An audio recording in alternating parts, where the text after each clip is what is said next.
They didn't just hunt a vampire, they dug one up. Back in the 1700s, a strange panic swept through villages across Eastern Europe. People were dying suddenly, their livestock was collapsing, and terrifying nightmares were spreading like wildfire. So, who did they blame? The dead. And I'm not talking about myths or legends. This comes from official reports. Graves were opened, and what they found inside only fueled their terror. Bodies were bloated. There was blood at the mouth. Limbs were still flexible. To the terrified villagers, this wasn't natural decay. This was proof that the dead were feeding on the living. What followed was a wave of violence triggered by these exhumations. Stakes were driven through chests. Heads were removed. Hearts were burned to ashes.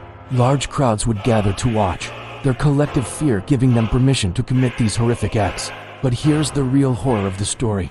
Most of the so-called vampire signs were just the natural stages of decomposition. Bloating, fluids, flexible limbs, it's all part of the process. But once the panic took hold, no scientific explanation mattered. The truth arrived far too late. Even after all the violence, the deaths didn't stop. So what did they do? They dug up more bodies. Family members, neighbors, anyone who had been recently buried became a suspect. Fear needed a target, and it found one in the graves of their own community. And that's how the vampire legend was truly born. Not from supernatural monsters hiding in the shadows, but from the raw, unyielding terror of ordinary people. If you want the next archive, subscribe to the channel and leave a like. The archives are opening.